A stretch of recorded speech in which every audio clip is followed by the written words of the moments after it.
Esta pasada Navidad me decidí por fin a leer Barioná, el hijo del trueno, la primera obra de teatro de Jean-Paul Sartre, escrita y representada por el filósofo francés en un campo de concentración nazi, donde estaba preso en 1940. Una obra de un prisionero interpretada por prisioneros para prisioneros, tan cargada de esperanza como una esponja empapada de evangelio, y a la que varios teólogos calificaron como uno de los relatos más atinados y conmovedores del nacimiento de Cristo. A mí personalmente me ha impresionado la carga de espiritualidad que tiene el texto, y más teniendo en cuenta que Sartre, bautizado como católico, se había convertido en ese momento en un ateo convencido, por lo que escribir una obra cristiana estaba en contra de sus principios. Pero como gesto de solidaridad con sus conciudadanos franceses presos como él, escribió Barioná, obra teatral en 5 actos.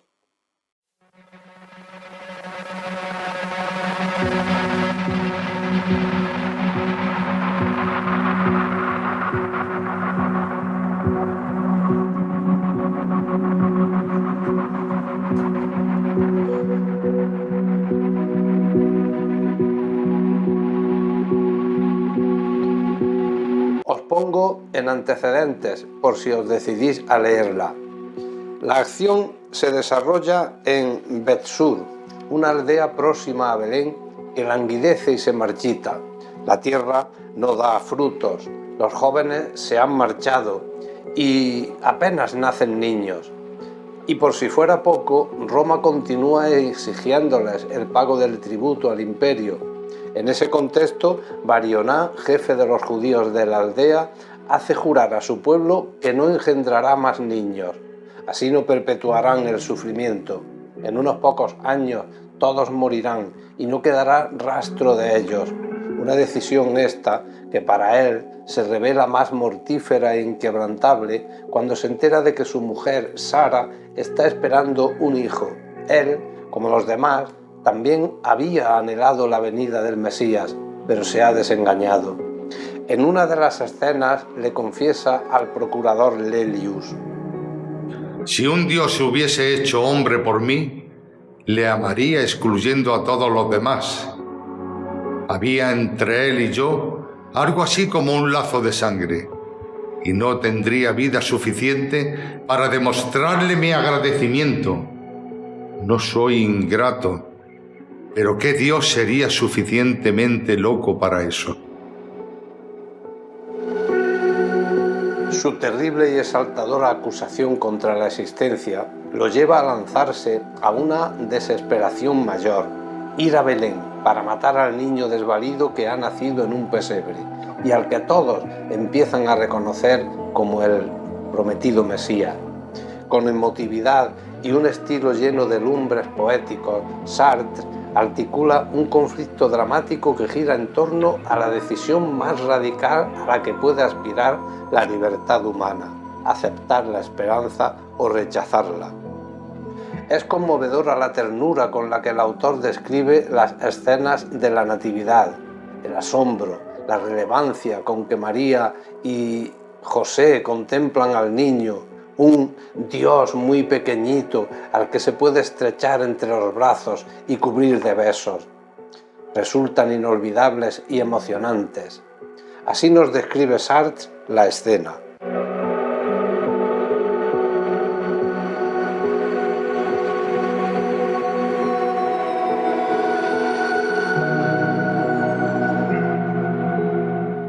La Virgen está pálida y mira al niño. Lo que habría que describir de su cara es una reverencia llena de ansiedad que no ha aparecido más que una vez en una cara humana. Y es que Cristo es su Hijo, carne de su carne y fruto de sus entrañas. Durante 9 meses lo llevó en su seno, le dará el pecho y su leche se convertirá en sangre divina. De vez en cuando la tentación es tan fuerte que se olvida de que Él es Dios, le estrecha entre sus brazos y le dice: mi pequeño. Aunque yo pienso que hay también otros momentos rápidos y resbaladizos en los que siente a la vez que Cristo, su Hijo, es su pequeño y es Dios, le mira y piensa: este Dios es mi Hijo, esta carne divina es mi carne, está hecha de mí, tiene mis ojos y la forma de su boca es la de la mía, se parece a mí, es Dios y se parece a mí. Y ninguna mujer jamás ha tenido así a su Dios para ella sola, un Dios caliente, que sonríe y que respira, un Dios al que se puede tocar. Es en uno de esos momentos cuando pintaría yo a María si fuera pintor, y trataría de plasmar el aire de atrevimiento tierno y tímido con que ella adelanta el dedo para tocar la piel pequeña y suave de este niño Dios cuyo peso tibio siente sobre sus rodillas y que le sonríe. Y José, a José no le pintaría, porque no sabría qué decir de José, y José no sabe qué decir de sí mismo. Está en adoración y está feliz de adorar y se siente un poco exiliado. Creo que sufre sin confesarlo, sufre porque ve cuánto se parece a Dios la mujer que ama. Y hasta qué punto está ya del lado de Dios. Y toda la vida de José, imagino, será aprender a aceptar. El manuscrito original, guardado en la Biblioteca Nacional Francesa, ha hecho posible la edición de José Ángel Aguejas que tengo entre mis manos, en la que se incorpora un estudio introductorio que analiza los elementos de la obra que guardan relación, tanto con el pensamiento y vida de Sartre como con nuestra sociedad. El sentimiento de vacuidad y la falta de significado parecen estar detrás de las bajas tasas de natalidad y el número de suicidios que sufrimos. Barioná nos interpela a todos, creyentes o descreídos. De nosotros depende abandonar nuestra mirada crepuscular y considerar el porvenir un comienzo y no un ocaso.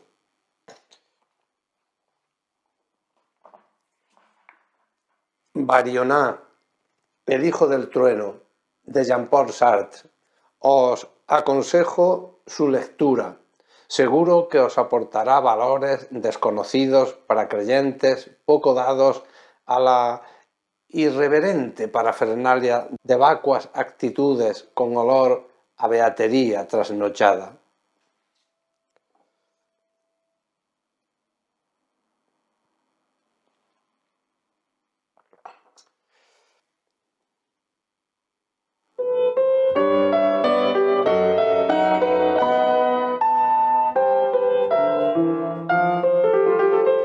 Hola, ¿qué tal, amantes de Thalía? Estamos de vuelta un año más con quienes gustáis del arte escénico que aquí en vuestra televisión más cercana, 9 La Loma, entendemos desde otra mirada. Hoy, en el primer episodio de este 2025, os acercamos tras el editorial, que casi siempre será la forma en la que comencemos cada edición. Os presentamos, digo, un teatrerías de cine con el docudrama Remember, producido por Bezquetiana, con guión de este que les habla. Así que sin más dilación, vamos con ello. Espero que os guste.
sin apenas darnos cuenta.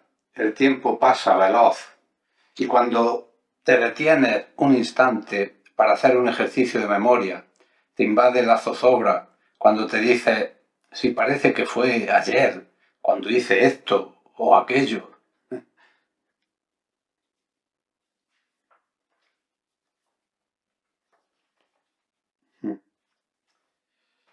Así también en lo que vamos escribiendo en este o aquel cuaderno, papel o en redes sociales.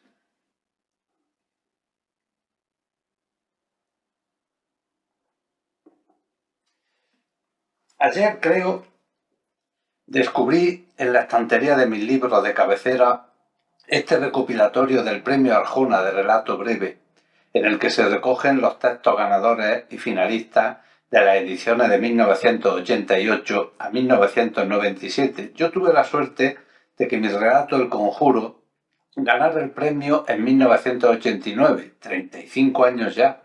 Y como decía al principio, me parece que fue ayer, pero no, han pasado ya 3 décadas y media.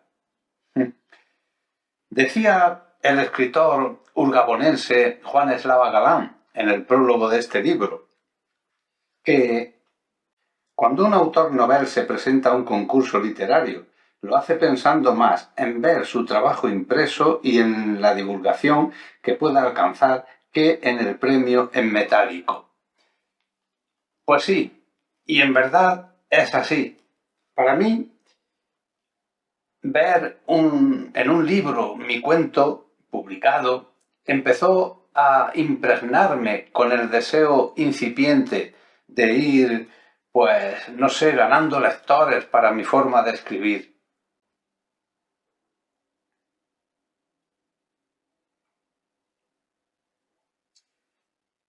Ya por aquel entonces, el protagonista de mi relato era el teatro y la arte escénica. Siempre el teatro presente en mi vida como amante fiel y entregado.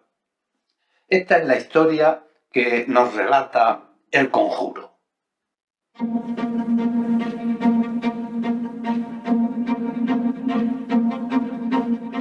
Ignacio Piñares de la Oliva, más conocido como Nacho Olivares, estaba francamente preocupado. Llevaba más de 10 años en la profesión teatral y si bien no podía decir que hasta la fecha las cosas le hubieran ido demasiado mal, tampoco podía afirmar alegremente lo contrario. Asiduo hombre de papel mediano o breve en multitud de películas españolas y producciones del Centro Dramático Nacional, había conocido mundo y las peculiaridades nocturnas que solían frecuentar junto al director de turno sus compañeros más afamados. Sin embargo, Nacho no era feliz. Estaba cansado de coleccionar recortes de prensa en los que su nombre no era más que uno de tantos dentro de un inmenso reparto. Soñaba con una crítica en la que su nombre apareciera como cabecera. Ha nacido una estrella. En El País, en las páginas culturales del País, con una foto suya sonriente, con su cara bonita, en su casa, delante de la librería, con la cabeza a la altura de las obras completas de Bertolt Brecht. Necesitaba urgentemente el éxito y este no llegaba. Le dolía su fracaso en lo más hondo del alma, donde llevaba clavada su pena, que le repetía a todas horas, con su ronco y áspero acento, la misma palabra: secundaria, secundaria, secundaria.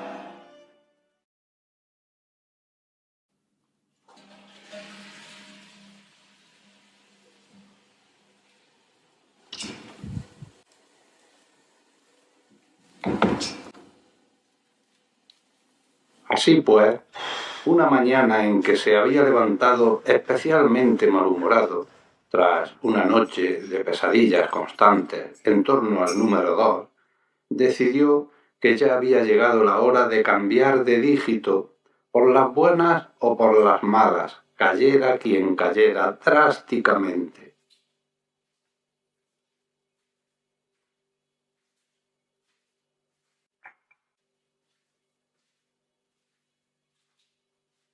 Repasó su listín telefónico y encontró lo que buscaba: Lucrecia Bobadilla. Recordó su encuentro con ella. Fue durante el rodaje de una película en Galicia que giraba en torno al tema de la brujería.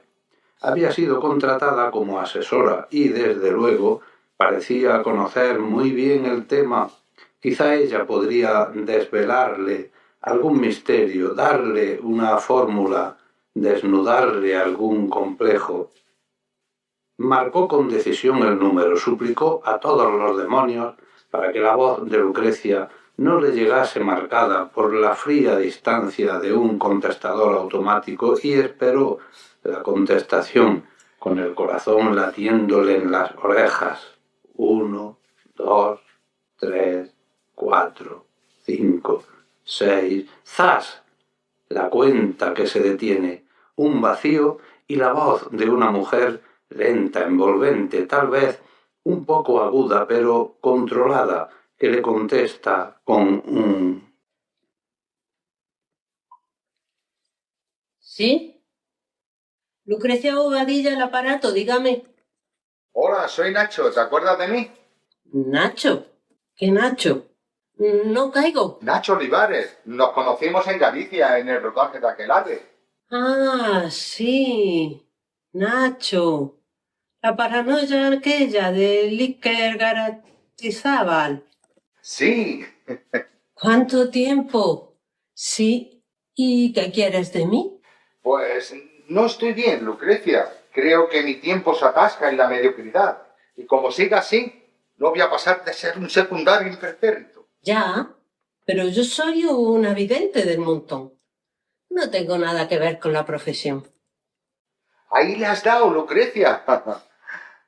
Solo tú, con tus artes, puedes darme el empujón que necesito para triunfar. Bueno, veré lo que se puede hacer. ¿Quieres que nos veamos?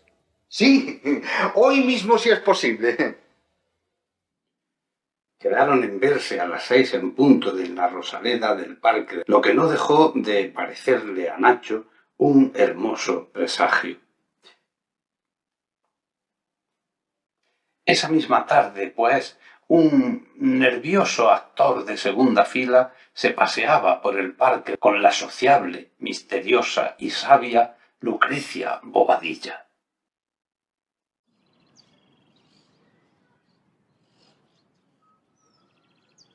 Aunque habían pasado ya muchos años, recordaron con sonrisas de veraneantes el rodaje en Galicia, las noches de queimada y luna llena, la brumosa belleza de los amaneceres gallegos, los bosques en los que a veces daba miedo hablar de brujería. Nacho, consciente del clima que se iba creando entre Lucrecia y él, creyó llegado el momento de atacar el tema.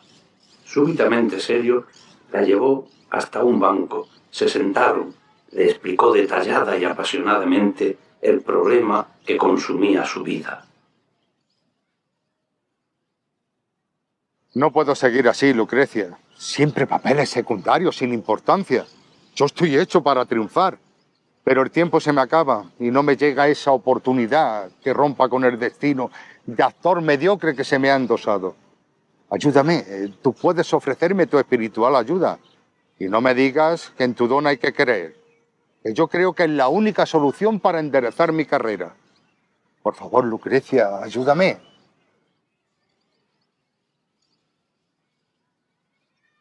Después de escucharle con atención, Lucrecia meditó sus buenos 10 minutos, mientras dibujaba, como al azar, extraños símbolos en la arena con la punta de su bastón.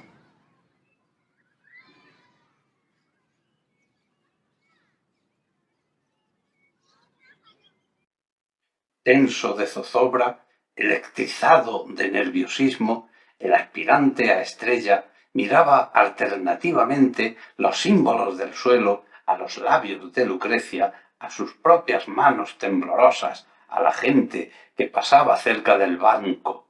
No podía quitarse de encima cierta sensación de estar haciendo el ridículo. Por fin, Lucrecia rompió el silencio. Y con una voz que se parecía mucho a la que dobló a la protagonista de El Exorcista, pronunció las siguientes palabras crípticas. Pascual, Narro, Plaza, Marsillac.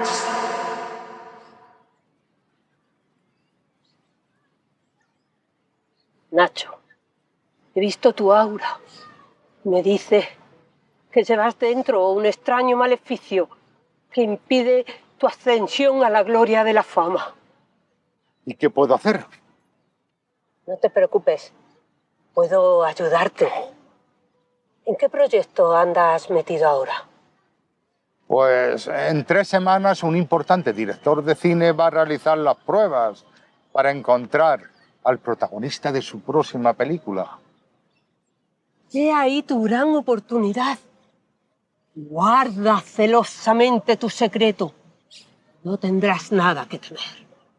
Pero ya está, solo eso. No, voy a prepararte un conjuro para que lo logres. Ya te lo haré llegar. No te preocupes. Oh, gracias, Lucrecia. Dime qué te debo. Me ofendes, Nacho.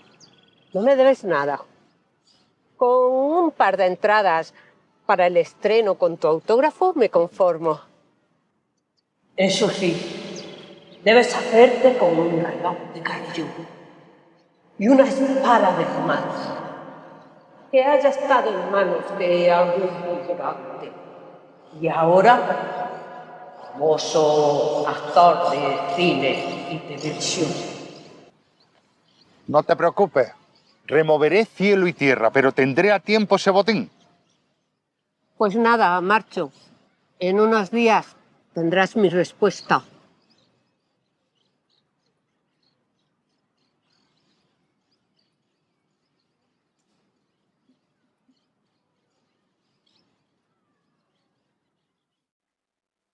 El tiempo pasaba para el aprendiz de brujo con la exasperante lentitud que precede a los momentos fundamentales.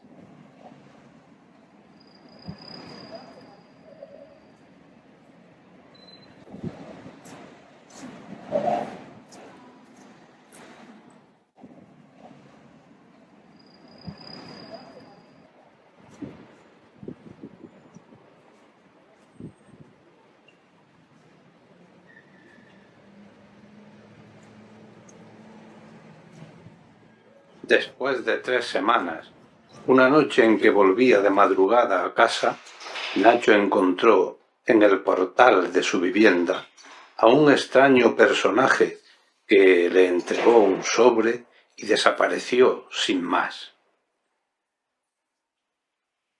¡Coño!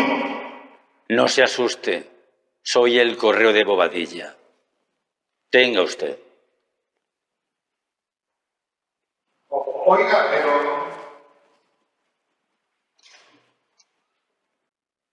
Nacho entró en su casa, una mano asida fuertemente a su esperanza y la otra libre para prepararse, con gesto manco, un inexcusable whisky. Se sentó en el sillón de la salita y ya más tranquilo miró atentamente el sobre.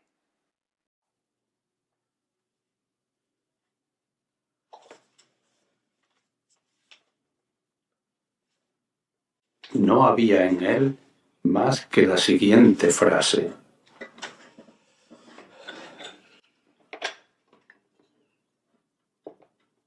Dejó el sobre la mesa, cogió la botella del whisky y mucho hielo. Imposible pensar en dormir. La prueba era pasado mañana.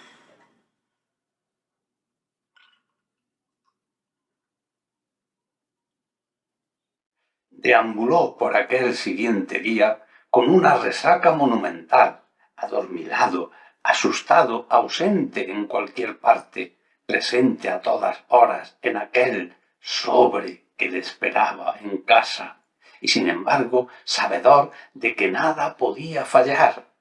Hacía ya 10 días que el reloj y la espada obraban en su poder. Sólo faltaba una hora que terminó por ahogar ante la barra del bar.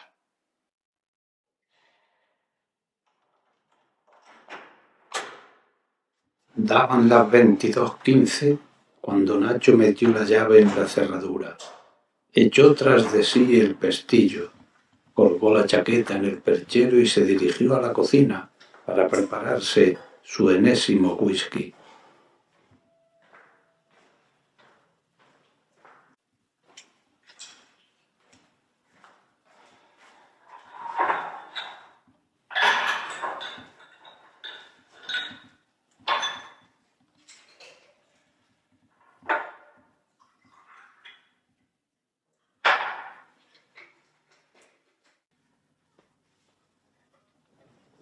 Luego se sentó en el sofá del salón y esperó a que fueran las 22:30 en punto.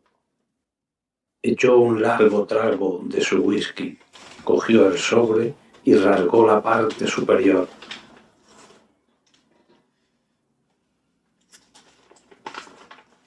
En el interior había un manuscrito de 2 páginas con el siguiente contenido.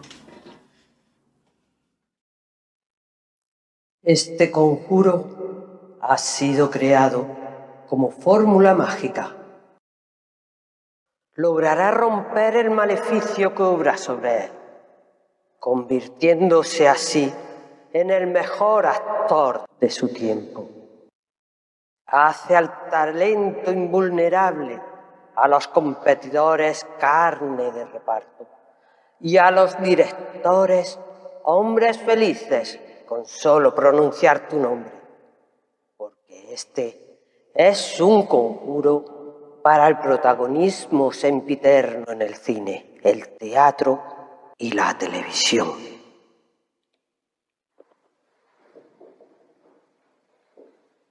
Cuando den las 11, en el reloj de Carrillón se dará la espalda a las agujas. Ningún espejo, ninguna puerta abierta ni ventana. Vestido de romano, coloque a su lado en el suelo una espada que haya pertenecido a un ambicioso meritorio y ahora estrella rutilante y afamada, con serie en televisión. Siéntese a su lado y abriendo desmesuradamente la mandíbula inferior para las AES, algo menos en las OES, aún menos para las IES, adelantando los labios para las ES y NUES, sin ningún gesto superfluo o desagradable, concéntrese profundamente en él, diosa de la máscara brillante, Ede, suprema sucesión sonora. Que el paladar interno sea tu bóveda y el diafragma tus pilares, manos como un libro abierto frente a los labios, repita hasta el amanecer, alternando graves de caliente cuerpo con agudos potentes y vibrantes. El siguiente conjuro. Esta es la nunca una carita. Raskolnikov. Uy, no. Shakespeare, Sófocles, Neurosis, Vita, Lessing, Julian Bell, Fausto Verde, De Profundis, Aristofano y Croquet, Milton, Aristófanes, James IV, Marcelo hombre guapo, Mason, Gante, Pedín, Sara, Polo, Vivon Clay, Camonte, Valles de Foggieri, Redford, no, Kabuki.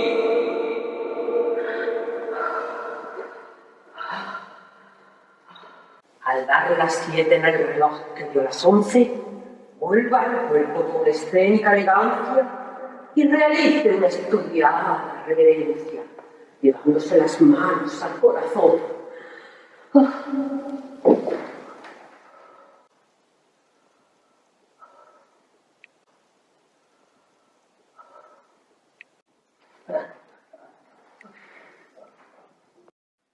Dieron las 11 en el reloj de Carrillón y Nacho comenzó su conjuro. Dieron las 7 del día siguiente en el reloj de Carrillón y Nacho yacía boca abajo, agotado por el esfuerzo, sobre el suelo de su piso de alquiler desde hacía más de media hora.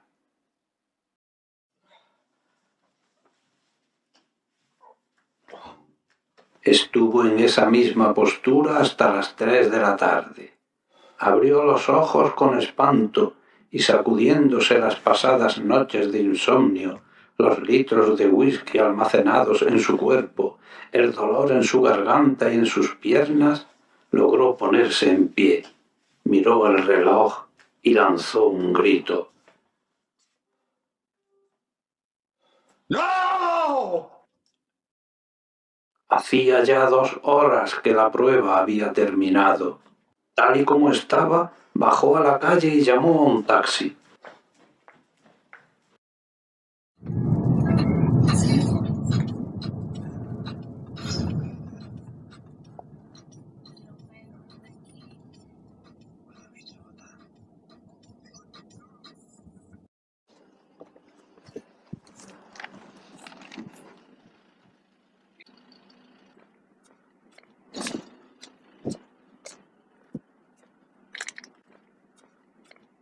Todo inútil. Los estudios donde se habían desarrollado las pruebas estaban cerrados a cal y canto.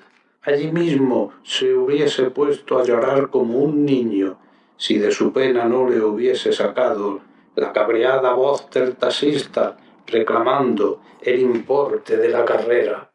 Y Nacho, como no podía hacer otra cosa, entró de nuevo en el taxi. Oiga, entonces espero o me voy.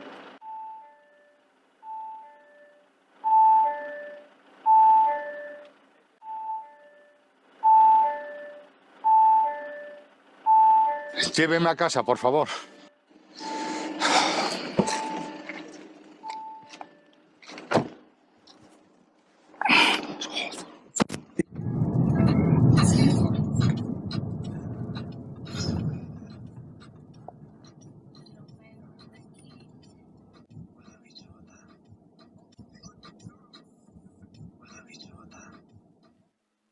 Habían pasado muchos meses, durante los cuales Nacho trató infructuosamente de encontrar a Lucrecia Bobadilla. Más tarde, cuando estrenaron la película, que fue un enorme éxito, protagonizada por un catalán, supo de ella. Ahora se llamaba Assumpta Armengol, vivía en Barcelona y era representante artística. Quizá lo fuera ya desde hacía mucho tiempo. Entre sus representados se encontraba el joven que había hecho la película catapultándole a la fama. Nacho actuó rápidamente. Dejó colgados los ensayos de una obra de teatro que podría estrenarse perfectamente, incluso si eliminaban su papel, y tomó un avión para Barcelona. Entre el poco equipaje que llevaba estaba incluida la espada del conjuro. Su malsana intención, por supuesto, era atravesar con ella el podrido corazón de Lucrecia Bobadilla. ¡Por cabrona!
Pues hasta aquí por hoy, amigas y amigos, que os acercáis los jueves a este magazín de cultura militante que es Teatrería.